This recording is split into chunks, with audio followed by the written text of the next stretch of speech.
Moderna इति कोविड-19 सूच्यौषधस्य आपत्प्रयोगाय अनुमतिः स्वास्थ्यमन्त्रालयेन कृता घोषणा।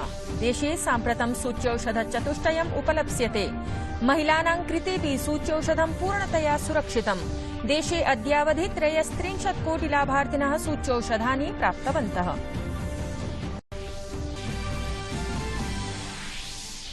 कोरोना प्रकरणेषु अनुदिनम् उपचितिः 2,100 दिनानन्तरं 40,000तोऽपि न्यूनानि नवानि दैनिकप्रकरणानि पुष्टिं गतानि। सक्रियप्रकरणानि अपचीय भूयोऽपि 6,250,000 लक्षमितानि। स्वस्थतामितिः 96.87 परिमिता। अमेरिकीयेन प्रतिनिधिसभया भारतस्य सहायतायै पारितः प्रस्तावः कोविड-19 विरुद्धे संघर्षे भारतस्य करिष्यति सहायताम्। महामार्याः वैश्विक समाधानाय भारतस्य फार्मा उद्योगः महत्वपूर्णः भागत्वेन कथितः। यूरो कप स्पर्धायाम् इंग्लैंड दलेन जर्मनी वृन्दं 2-0 अंकान्तरालेन पराजितम्। उपान्त्यचक्रे स्थानम् अधिगतम्। तत्रैव यूक्रेन दलेन स्वीडन वृन्दं पराजित्य निर्णायकचक्रे प्रविष्टवत्। प्रवर्तमान विम्बल्डन स्पर्धायाः प्रथमे क्रमे एव अमेरिकायाः महिला टेनिस क्रीडिका सेरेना विलियम्स व्रणितवती। स्पर्धातः बहिः भूता सा।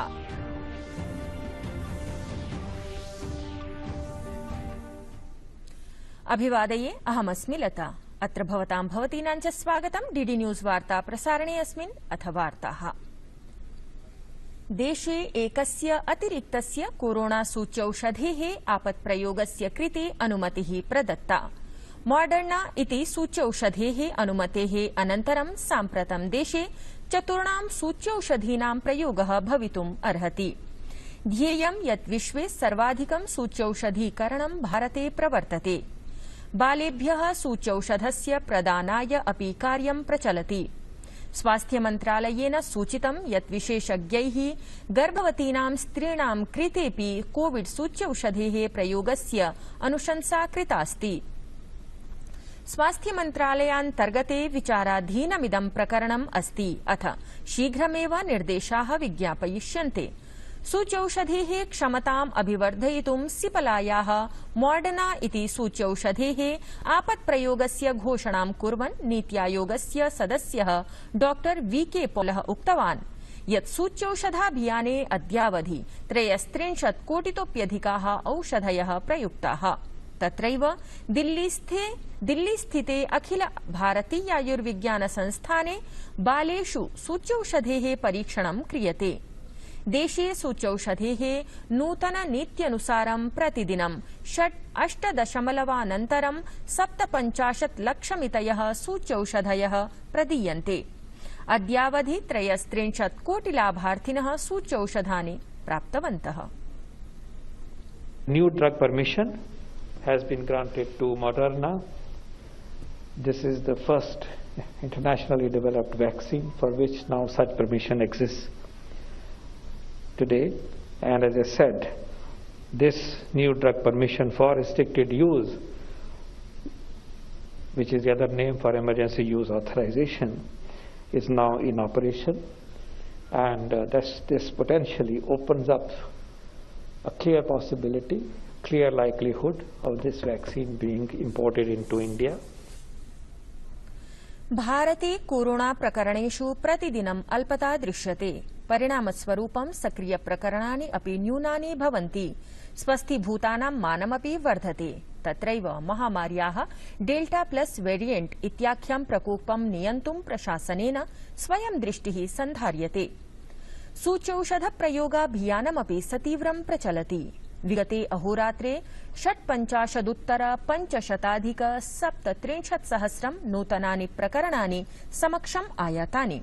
साम्प्रतं यावत् भूयोऽपि 6,66,93 कोटिसंख्याकाः महामारीपीडिताः आरोग्यं प्राप्तवन्तः। इत्थं दैनिक सक्रिय प्रतिशतता 2.12 परिमिता अंकिता। गतासु 24 होरासु प्रायः 57,000 संक्रमण पीडिताः स्वस्थीभूताः। एतदनन्तरं स्वस्थता प्रतिशतता समेध्य 96.87 परिमिता संवृत्ता। सन्तोषदा सूचनास्ति यत् महामारीतः मृत्युम् उपगतानां संख्यापि महती न्यूना सञ्जाता। स्वास्थ्यमन्त्री डॉ हर्षवर्धनः उक्तवान् यत् संक्रमणस्य द्वितीयः प्रकोपः अवसितः इति मननम् इदानीम् उचितं नास्ति। प्रत्युत सूच्यौषधप्रदाने तीव्रतायाः आवश्यकता अस्ति। यावत् शीघ्रं सूच्यौषधं स्वीकरिष्यामः, कोरोना दिशानिर्देशान् पालयिष्यामः, तावत् शीघ्रं महामार्याः उन्मूलनं संभवं भविष्यति। अपने आसपास, अपने परिवार में, अपने कार्यस्थल पर सभी लोग जो 18 साल से ऊपर के हैं उनको वैक्सीन लेने के लिए हम प्रेरित करें। जितनी जल्दी हम वैक्सीन लेंगे और जितना बेहतर ढंग से कोविड एप्रोप्रिएट बिहेवियर हम अपनाएंगे, हम खुद भी अपने प्राणों की अच्छी रक्षा कर पाएंगे और अपने परिवारजन और अपने मित्रजनों को भी कोविड से बचाने में सहयोग कर पाएंगे। केन्द्रीय स्वास्थ्य मन्त्रालयेन मशकजनितेषु रोगेषु दिल्ल्याम् एकम् आभासीयोपवेशनम् आयोजितम्। उपवेशनस्य आध्यक्ष्यं केन्द्रीय स्वास्थ्य परिवार कल्याण मन्त्री डॉ हर्षवर्धनः अकरोत्। उपवेशने दिल्ल्याः उपराज्यपालः अनिल बैजलः, दिल्ल्याः स्वास्थ्यमन्त्री सत्येन्द्र जैनः, त्रयः दिल्ली नगरनिगमस्य प्रमुखाः आयुक्तः, सर्वेषां जनपदानां जनपदाधिकारिणः मुख्यरूपेण वर्तमानाः आसन्। उपवेशनेऽस्मिन् विशेषरूपेण डेंगू, मलेरिया, चिकनगुनिया सदृशानां रोगाणां चर्चा अभवत्। अस्मिन्नवसरे स्वास्थ्यमन्त्री डॉ हर्षवर्धनः अवोचत् यत् विश्व स्वास्थ्य संघटनस्य विश्व मलेरिया सूचिः प्रकाशितास्ति, यत्र विश्वस्य 11 सर्वाधिक उच्चभारान्विताः देशाः सन्ति, येषु भारतेन सर्वश्रेष्ठं प्रदर्शनं कृतम्। देशस्य राजधान्यै आयोजितेऽस्मिन् उपवेशने उक्तं यत् 22-2000 वर्षपर्यन्तं मलेरिया मुक्तेः लक्ष्यम् उपस्थापितं वर्तते। स्वसमीपं जलसंग्रहो न भवेत्, मशकजनितैः रोगैः आत्मरक्षा कर्तव्या। 3 वर्ष की विश्व स्वास्थ्य संगठन की वर्ल्ड मलेरिया रिपोर्ट में जो दुनिया के 11 सबसे ज्यादा हाई बर्डन कंट्रीज हैं, उसमें भारत ने सर्वश्रेष्ठ प्रदर्शन किया है और पिछले 3 वर्ष में लगभग 83% मॉर्बिडिटी और मॉर्टैलिटी यानी मलेरिया से बीमार होना या उसके कारण मृत्यु होना, इस संख्या में कमी आई है। प्रधानमंत्री नरेन्द्र मोदी श्वः अर्थात् जुलाई 1 दिनांके डिजिटल इंडिया उपक्रमस्य लाभार्थिभिः समं संवादं करिष्यति। अयं कार्यक्रमः दृश्य-श्रव्य-प्रणाल्या प्रातः 11 वादने आयोजयिष्यते। अवधेयं यत् डिजिटल इंडिया उपक्रमस्य 6 वर्षपूर्तिम् अभिलक्ष्य इलेक्ट्रॉनिक्स अथ सूचना प्रौद्योगिकी मन्त्रालयद्वारा अयं कार्यक्रमः समायोक्ष्यते। 15-2000 वर्षे प्रधानमन्त्रिणा अयं कार्यक्रमः आरब्धः आसीत्। ध्येयमस्ति यत् नवभारत निर्माणपरस्य स्वप्नस्य साक्षात्करणे डिजिटल इंडिया उपक्रमस्य महत्वपूर्णा भूमिका विद्यते, यत्र नागरिकाणां समन्वयस्य संवर्धनं, जनानां सशक्तीकरणं सम्मिलितम् अस्ति। अत्रावसरे केन्द्रीय इलेक्ट्रॉनिक्स सूचना प्रौद्योगिकी मन्त्री अपि उपस्थास्यति। केन्द्रीय गृहमन्त्रालयेन राज्येभ्यः केन्द्रशासित प्रदेशेभ्यश्च पत्रं लिखितमस्ति। अत्र सद्यः गते 28 दिनांके केन्द्रीय स्वास्थ्य मन्त्रालयद्वारा प्रकाशितानां दिशानिर्देशानां पालनपरः निर्देशः प्रदत्तः अस्ति। एतदनु राज्यानि संक्रमण प्रकरणानां संक्रमणस्य प्रतिशततायाः, चिकित्सकीयशय्यायाश्च उपलब्धतायाः स्थितेः समीक्षणम् अनुदिनं कुर्वन्तु। अत्र सौविध्ये न्यूनता स्यात् चेत् सत्वरं तथा उपायान् विदधतु। राज्यानि महामारीतः अत्यधिक दुष्प्रभावितेषु क्षेत्रेषु नियन्त्रणस्य उपायान् आचरन्तु। सुष्ठु प्रबन्धनाय परीक्षणान्वेषणोपचार सूच्यौषधस्य अथ कोरोनानुरूप व्यवहारस्य 5 सूत्रीय रणनीतौ अनारतम् अवधानता भवेत्। कोविड-19 महामार्याः समाह्वानानां प्रभाविरीत्या उन्मूलनाय उक्ताः पदक्रमाः आवश्यकाः समुदीरिताः। विदेशमन्त्री एस जयशंकरेण इटली देशस्य माटेरा नगरे G20 देशानां वैदेशिकमन्त्रिणां विकासमन्त्रिणां च उपवेशने समकालिकसमस्यासु विचाराः प्रस्तुताः।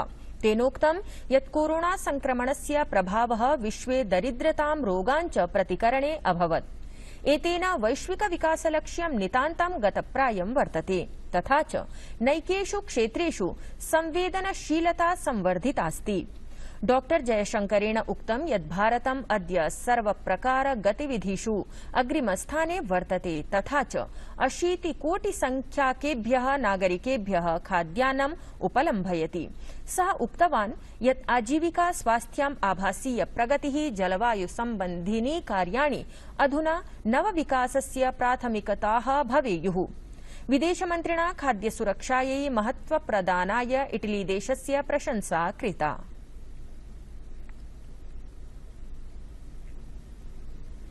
अमेरिकायाः प्रतिनिधिसभया कोरोना विभीषिकायाः द्वितीय तरंगविरुद्धं स्वसंघर्षे भारतेन सह ऐक्यम् अभिव्यक्तमस्ति, तथा च प्रस्तावमेकं पारितं कृत्वा बाइडेन प्रशासनं भारताय सद्यः कोविड साहाय्यं प्रदातुम् आग्रहं कृतम्। अमेरिका सांसदः बैड शेरमैन स्टीव चाबोट द्वारा प्रस्तावितं द्विदलीय प्रस्तावस्य 41 सह प्रायोजकाः आसन्। तेषाम् अभिमतं यत् यदा अमेरिका देशे कोविड संक्रमणस्य स्थितिः अत्यन्तं गम्भीरा आसीत् तदा भारतेन अमेरिका प्रशासनस्य अनुरोधेन केषाञ्चित् अत्यावश्यक चिकित्सोपकरणानां निर्यातप्रतिबन्धः निरस्तीकृतः आसीत्। प्रस्तावे इदम् उल्लिखितं यत् भारते औषधोद्योगाः विभीषिकायाः वैश्विकसमाधाने विशेषरूपेण एशिया, अफ्रीका, लैटिन अमेरिकायाः कृते महत्वपूर्णः अंशः वर्तते। विम्बल्डन प्रतिस्पर्धायाः प्रथमे चक्रे अमेरिकायाः वरिष्ठ महिला टेनिस क्रीडिका सेरेना विलियम्स पराजितवती। विम्बल्डन स्पर्धायां प्रथमे चक्रे मंगलवासरे सेरेना विलियम्स बहिर्गता। बेलारूस देशस्य अलेक्सान्द्रा सास्नोचविच इत्यनया सह स्पर्धायाः प्रथमे अवसरे 7 वारम् एकल विम्बल्डन विजयित्री सेरेना विलियम्स क्षताहता अभवत्। वार्ता संस्करणमेतत् सम्पद्यते अधुना। अभिनववार्ताभिः सह पुनः उपस्थास्यामः। भूयात् तावत् मङ्गलम्।